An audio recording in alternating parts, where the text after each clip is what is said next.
সদিন ব্যবসায় করে দিন শেষ। এখন আসছে কি জানেন, পেট ব্যবসা। এই যে পেটের মধ্যে বালিশ একটা নিয়ে তারপরে জামা একটা গায়ে এরকম করে ফুলায় এসে বলে যে আমার বাচ্চা পেটে, দেখুন আমার বাচ্চা পেটে, আমি বাচ্চা নিয়ে কত কাজ করছি, এই করছি সেই করছি। এক ভিডিওতে দেখা যায় তার পেট ফুলা, আবার পরের ভিডিওতে দেখা যায় যে পেট নাই, পেটও দাও, তাহলে বাচ্চা কই? তাহলে এগুলো কি ধরনের অভিনয়? মানে চিন্তা করেন যে মানুষ কি পরিমাণ সাইকো হলে এই ধরনের কাজ করতে পারে আর পাবলিকের ইমোশন নিয়ে খেলতে পারে।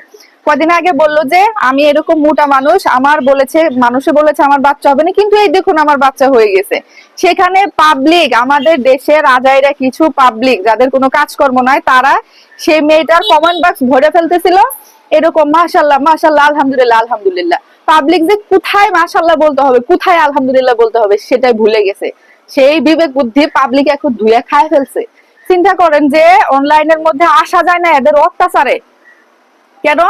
কয়দিন করলো কি, এই মেয়েটা ভুয়া সতীন সতীন সাজায় সাজে ভিডিও করলো। এই মেয়েটা বলতে এই যে শারমিন বেগম, আমি আবার এনার নাম দিয়েছি বেলুন আপা। বেলুন আপা কেন নাম দিয়েছি, কতক্ষণ পর পর বেলুন দিয়ে পেট ফোলায়, তারপরে ফুটিস করে বেলুন ফুটে যায় আর বলে যে পেট নাই, পেটও দাও। এক ভিডিওতে পেট দেখা যায়, আরেক ভিডিওতে পেট দেখা যায় যে নাই। এই যে অবস্থা। তারপরে তার স্বামীকে কয়দিন করলো কি মাস্ক পরায় নিয়ে আসলো। এখন কি কারণ কি জানি না।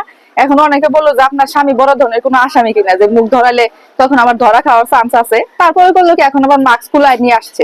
তার আগে কিছুদিন শুরু করলো যে এই যে দেখেন, এই যে আমার সতীন, আমার জামাই আমাকে দেখে বিয়ে করছে। সেখানে পাবলিক কমেন্ট করে ধুয়ে দিল যে আহারে আপনার এত কষ্ট, আপনার জন্য অনেক দোয়া।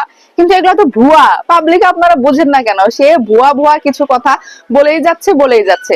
তারপরে আরো একটা বাজে কাজ করেছে, সেটা হচ্ছে যে সে যদি কোথাও বেড়াইতে যাইতো, ধরেন একটা ফুচকা খাইতে গেছে, সেখানে কোনো মেয়ে মাস্ক পরে ফুচকা খাইতে গেছে, সেখানে বলতো যে সেই মেয়ের দিকে ক্যামেরা ধরে বলতো যে গাইস দেখুন এটা আমার সতীন। চিন্তা করেন, যারে তারে সে সতীন বানাই দিত। তারপরে আবার সতীনের নামও দিছিল, বলছে যে আমার সতীনের নাম সীমা।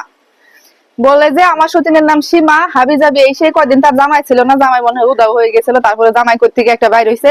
তারপরে এগুলা শুরু করছে তারে নিয়ে। মানে এর অত্যাচারে, এর মানে এর এই সমস্ত কার্যকলাপ দেখতে দেখতে অতিষ্ঠ হয়ে গেছে ভাই। বিশ্বাস করেন যে 6 ঘন্টা পেট থাকে, 6 ঘন্টা থাকে না। 6 ঘন্টা কি 6 মিনিট পেট থাকে, 6 মিনিট থাকে না।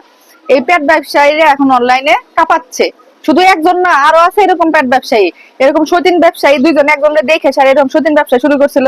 ভুয়া মানুষ কিছু দিদি নিয়ে সতীন বানায় কিছুদিন নাটকের অভিনয় করছে, ভিউ বাণিজ্য করছে, সতীন দেখায় সারে ভিউ বাড়াইছে। আর পাবলিক, বোকা পাবলিক যাই সারে সেখানে কমেন্ট করছে। যখন মানে অভিনয় করে সতীনের, তখন বলছে যে আহারে আপনার এত দুঃখ, আপনার জন্য অনেক দোয়া অনেক দোয়া, এগুলা বলছে। কিন্তু পাবলিক দোয়া টোয়া একটু আসল জায়গায় দিয়েন, সব জায়গায় দোয়া দিতে যায়েন না। এত দোয়া কি আপনাদের এত সস্তা হয়ে গেছে গা? সমানে যায় ফেসবুক কমেন্টে আপনারা দোয়া দিতে থাকেন। আপনাদেরও বলি, এত দোয়া দোয়া জায়গা মতো কাজে লাগান। নিজের বাপ মায়ের জন্য দোয়া করেন, নিজের সন্তান সন্ততির জন্য দোয়া করেন, এসব আজারে পাবলিকের জন্য দোয়া করেন। আবার বালিশাল্লাহ পেট দেখে, বেলুনাল্লাহ পেট দেখে মাশাল্লাহ আলহামদুলিল্লাহ বলেন। কি বলবো আর। এক বেটি পিছলা উঠানের মধ্যে হাঁটলো, আরেক বেটি এগুলা শুরু করছে, ভুয়া পেট নিয়ে আইসা ব্যবসা শুরু করছে। আবার কতগুলো আছে যে বাসর ঘর থেকে শুরু করে একদম একটা ইউরিন টেস্টের কাঠি পর্যন্ত ফেসবুকে ভিডিওর মধ্যে আপলোড করে থাকে। আলহামদুলিল্লাহ আমি মা হতে যাচ্ছি, এই দেখো আমার হিসু টেস্টের কাঠি, এরকম করে শুরু করছে। কেন এরকম না করলে হয় না? লজ্জার বিষয় তো এগুলো। ছি, কি অবস্থা। আগেকার দিনে মা খালারা কি এগুলা করছে? তারা আজকে এগুলা যদি দেখতো যে তোমরা এগুলা করো, তারা একদম জাগাত ওখানে শেষ হয়ে যাইতো। যত সব আসছে।